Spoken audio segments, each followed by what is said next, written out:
Assalamualaikum warahmatullahi wabarakatuh. Bismillahirrahmanirrahim. Wassalamualaikum warahmatullahi wabarakatuh.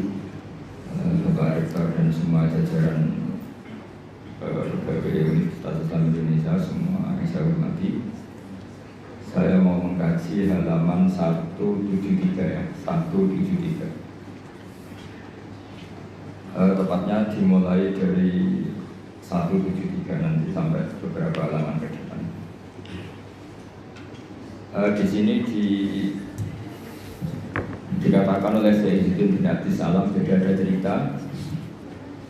Ya saya ulang lagi ya, kelebihannya kitab ini adalah misalnya satu cerita yang linear, tapi nanti menjadi kesimpulan hukum. Kita tahu Nabi Musa itu orang Israel yang hidup di Mesir. Mesir dulu bahasanya Al-Qibti, makanya sekarang jadi Egypt. Jadi kalau dulu orang Arab dulu bilang apa? Al-Qibtiyah, apa? Al-Qibtiyah. Sehingga kalau mengistilahkan di antara istrinya Nabi namanya Maria Qibtiyah, artinya berbangsa apa? Mesir. Jadi bahasa Mesir itu sebenarnya salah karena Misro itu artinya kota. Namanya itu ya Qibtiyah itu. Kalau Misro itu namanya apa? Kota.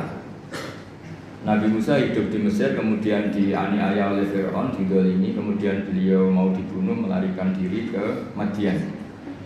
Melarikan diri ke Madian ini dirawat sama Nabi Syuaib. Nah, asal muala cerita, beliau di kawasan Madian, saya pernah di Wadi Musa itu, sekarang ikut di Jordan.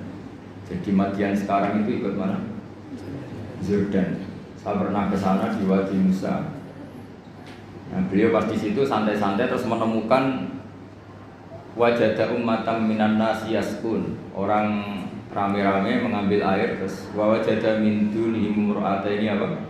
Tajudan. Qala ma khatbukuma, terus qalata la nasqi hatta yusdira ri'a'u wa abuna syekhum kabir. Terus ada orang apa ngambil air, terus di antara mereka itu ada dua perempuan. Tidak usah diteruskan cantik apa enggak, karena Nabi itu enggak boleh jelalatan. Tapi yang jelas cantik. Karena putrinya Nabi itu enggak boleh jelek. Bukan, memang gitu, Allah itu punya sunnah unik. Jadi istrinya Nabi, putrinya Nabi itu enggak boleh jelek. Karena nanti jadi ma'rodan lil taubah, jadi sasaran bulian. Jadi mulai dulu memang aturannya gitu. Enggak tahu saya bikin aturan siapa, tapi memang seperti itu. Sehingga kalau dalam tradisi kiai katanya marisi Nabi ilmunya susah, penting marisi punya istri cantik. Karena nggak ada Nabi yang istrinya jelek. Tapi kalau dosen boleh karena takdir. Karena ulama itu warasatul. Jadi pada marisi yang lain-lain itu berat ya sudah itu. Akhirnya ini cerita ya, tapi ini nyata nih. Akhirnya ditanya sama Nabi Musa, kenapa kamu tidak ikut berebut ngambil air, karena air di sana susah. Terus saya tidak bisa, kita ini perempuan, kalau berebut pasti salah. Dan kita harus kerja mengambil air sendiri karena wabuna syekhun kabir, kita punya orang tua sudah sepuh, sudah tua. Karena Nabi ini orang yang punya mukjizat. Terus Nabi Musa ada batu besar gitu, cara Jawa diangkat, digerukak, cara Jawa diangkat, kuat terus mengeluarkan air. Akhirnya ya sudah, kamu ngambil air di sini, kata Nabi Musa. Setelah itu beliau diam di tempat itu lagi. Dua perempuan tadi pulang. Setelah pulang bilang ke abahnya, saya tadi ketemu seorang pemuda. Lah ini kali ini ada katanya ganteng. Jadi ini agak karena ada Nabi, yang dua perempuan tadi ada Nabi. Jadi nyifati cowok itu, saya tadi ketemu pemuda ganteng baik. Terus sama Nabi Syuaib, sudah kamu panggil lagi. Orang itu telah berjasa sama kamu panggil lagi, kita kasih sesuatu. Artinya terus ini dibabkan oleh Sayyidina bin Abdis Salam, adatul akhyar, tradisi orang-orang baik itu mukafa'ah, memberi imbalan sama yang berbuat baik. Jadi nggak bisa kita cara Jawa modal matur nuwun itu nggak bisa. Jadi itu keliru itu nggak modal itu. Sehingga dibabkan faslun fi mukafaatil ihsan bi mislih al afdhalah. Jadi bab seharusnya seseorang itu membalas satu kebaikan dengan yang setara atau syukur-syukur lebih. Singkat cerita, akhirnya putrinya Nabi Syuaib kembali lagi ke Nabi Musa. Saat itu Nabi Musa sedang bertarung dengan dirinya. Beliau berdoa gini sama Allah. Ya Allah, saya ini orang baik. Jadi ngaku orang baik itu boleh asal baik betulan. Saya ini orang baik. Tapi saya ini butuh sesuatu. Tapi kalau saya minta sama yang saya kasih upah itu nggak baik karena saya nanti tidak ikhlas. Tapi nyatanya saya butuh. Pas bergumam begitu, putrinya datang terus bilang inna abi yad'uka liyajziyaka ajra ma saqaita lana. Jadi apa? Lebih vulgar. Jadi ini tradisi Nabi sama Anda itu beda. Saya ulang lagi ini sambil latihan bahasa Arab sama latihan filsafatnya orang-orang baik. Putrinya Nabi Syuaib itu tidak Nabi, sehingga kalau ngedikan lebih kasar.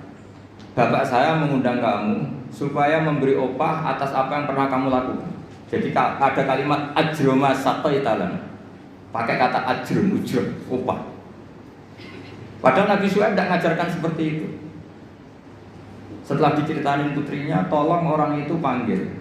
Saya ingin mukafa'ah, saya ingin membalas jasa. Tapi oleh putrinya itu dibahasakan apa? Upah, jadi lebih kasar. Terus singkat cerita Nabi Musa ikut pulang karena beliau nggak tahu jalannya, beliau di belakang. Kata cerita itu entah kena angin entah apa, yang jelas nggak pakai celana, mungkin pakai maxi atau pakai rok itu. Agak terbuka sedikit karena Nabi itu ya Nabi betul memang. Sudah, Mbak kamu jalan di belakang, nanti jalannya kamu yang mandu. Kalau saya di belakang kamu nanti tahu macam-macam. Akhirnya Nabi Musa di depan, yang putrinya Nabi Syuaib di belakang. Terus kalau kanan kirinya dipandu, ayo kiri kanan gitu, sokonya gitu. Singkat cerita sampai di rumah sudah dihidangkan makanan yang lezat, yang mewah. Terus kata Nabi Musa, kita ini inna ahla baitin, kita ini dari keluarga terhormat yang nggak terlintas dapat balasan atas semua kebaikan yang kita lakukan. Jadi mukadimahnya sudah keren. Kita ini satu keluarga punya tradisi kalau melakukan kebaikan itu nggak ingin dapat apa? Balasan. Kata Nabi Syuaib, kita dari satu keluarga yang kalau ada orang berbuat baik itu orang atur wontok tapi menjamu.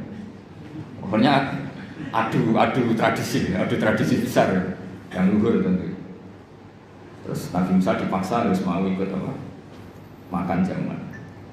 Yang mulai usil putrinya Nabi Syuaib tadi. Kata Nabi putrinya Nabi Syuaib muji-muji bahwa pemuda ini qawiyun amin, orang yang kuat karena bisa ngangkat batu besar, aminun terpercaya karena harusnya bisa melihat entah apal, entah tumit, entah apa. Itu sudah satu kemewahan. Kalau di Arab melihat gitu tuh kemewahan. Kalau di Indonesia kan enggak. Karena banyak pakai celana pendek. Jadi itu kalau di Arab. Sampai orang Arab itu kalau melihat resepsi itu senang. Padahal orangnya cadaran itu kadang hanya melihat tumit. Itu sudah mewahnya, bukan main. Di sini alhamdulillah tidak mewah. Karena yang lebih ekstrim banyak. Akhirnya disifati amin. Terus ditanya sama bapaknya, kenapa kamu mensifati Musa itu qawi karena bisa ngangkat batu? Kenapa kamu sifati amin? Tadi dia di belakang kita karena melihat sesuatu. Tadi tumit, tadi hanya tumit. Terus minta kita di belakang. Karena Nabi Syuaib tahu arahnya putrinya itu senang, terus masyhur itu. Terus Nabi Syuaib ngendikan inni uridu an unkihaka ihtabnatayya hataini ala an tajurani thamaniya hijaj. Saya ingin menikahkan kamu dengan salah satu putri saya. Tapi syaratnya kamu harus mengkhidmati saya bekerja di sini minimal 8 tahun. Karena Nabi Syuaib itu pedagang, jadi kalau gratisan nggak mau. Jadi Nabi Syuaib itu ya unik. Beliau Nabi yang besar karena dagang. Makanya masyhur setiap Nabi Syuaib yang diperingatkan ke kaumnya apa? Auful mikyala wal mizana wala tabkhusun nasa asya'u. Jadi ini bagian dari ulumul Quran. Jadi Nabi itu kelihatan polanya. Kalau beliau ngendikan perdagangan berarti beliau ditakdir profesinya itu dagang. Sehingga Nabi Syuaib itu setiap diceritakan Quran pasti yang diceritakan itu ngendikan beliau auful mikyala wal mizana wala tabkhusun nasa asya'u. Akhirnya terus di situ jadi ketentuan fikih bahwa maharnya perempuan itu tidak harus berupa materi tapi boleh profesi. Jadi Nabi Musa itu tidak punya uang karena dia posisi orang pelarian ya dari Fir'aun. Tapi beliau sanggup jadi karyawannya Nabi Syuaib berapa? 8 tahun. Imbalan dapat putrinya. Terus kata Nabi Syuaib, Fa'in asmamta asron famin indik. Tapi kalau kamu menjadikan itu 10 tahun maka ya nggak apa-apa. Ada kalimat lain, wa ma uridu an asyqa alaik, tapi saya tidak ingin memperberat kamu. Singkat cerita Nabi Musa akhirnya mau. Terus kemudian beliau menyempurnakan sampai 10 tahun. Terus oleh Nabi Syuaib itu dikasih tongkat. Jadi tongkatnya Nabi Musa yang sakti itu tidak dari bapaknya tapi dari mertuanya. Makanya terus sekarang banyak mantu yang ngincer warisan mertua itu. Itu ya agak ada sejarahnya. Jadi kadang-kadang mantu itu sopan itu harus dicurigai.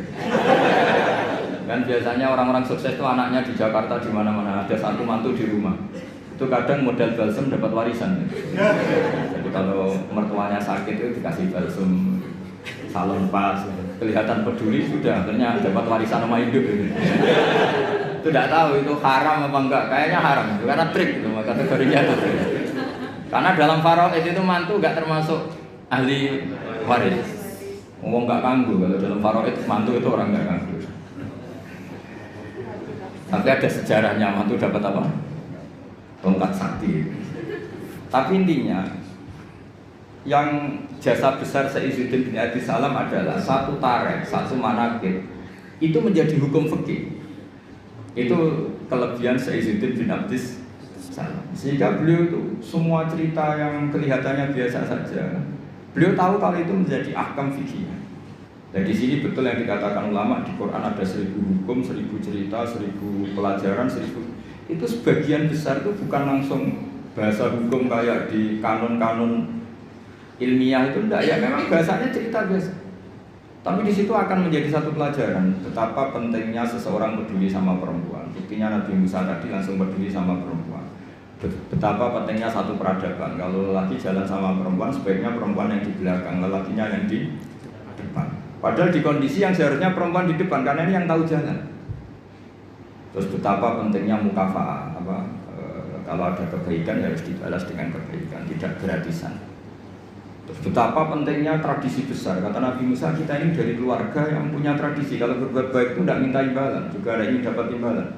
Nabi Syuaib membalas kita juga dari keluarga besar yang tidak ingin ada orang berbuat baik kemudian tidak dibalas. Itu kan luar biasa. Itu kalau di tradisi saya, keluarga kiai itu ya memang harus seperti itu. Kalau ngajar ya ngajar. Saya tuh tidak pernah kepikiran di UI, di Wongpi atau di masyarakat. Ya kalau ngajar ya ngajar saja. Sehingga dalam tradisi ilmu tasawuf itu kalau sholat ya sholat saja. Kriminal besar kalau dalam ilmu tasawuf orang sholat ingin masuk surga itu kriminal besar itu kalau dalam ilmu tasawuf.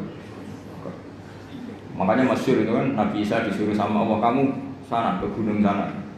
Pertama ketemu masyarakat yang sholat terus ibadah terus sampai kurus semua. Ditanya, kenapa kamu ibadah sampai kurus seperti ini? Karena kita ingin masuk surga.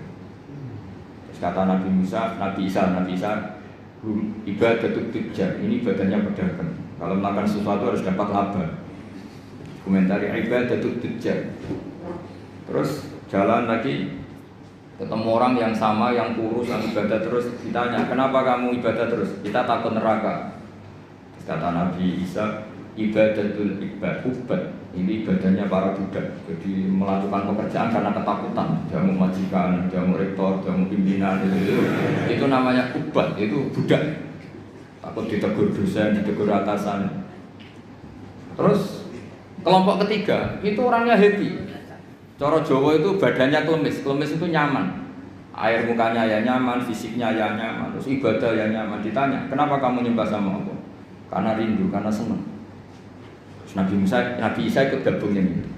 Ibadatul muhibbin, ibadahnya orang yang mencintai Allah. Karena sebetulnya Allah itu yang tersinggung. Masyhur itu dalam riwayat hadis qudsi Allah ngendikan gini. Ada orang soleh ibadah terus. Kenapa kamu nyembah saya? Ya karena saya ingin masuk surgamu ya Allah. Yang satu ditanya, kenapa kamu nyembah saya? Saya takut nerakamu ya Allah. Terus kata Allah, laulam akhluk jannatan wala naran alam akun ahlan an uto'a, itu masyhur. Sama harus hafal hadis itu supaya nanti ikhlas. Ya dihafalin aja, gampang hafalannya. Laulam akhluk, andaikan saya tidak menciptakan, akhluk itu mutakalim, jannatan, saya tidak menciptakan surga wala naran dan tidak menciptakan neraka. Alam akun ahlan anu to'ah. Apa terus aku iku ora pantes mbok sembah?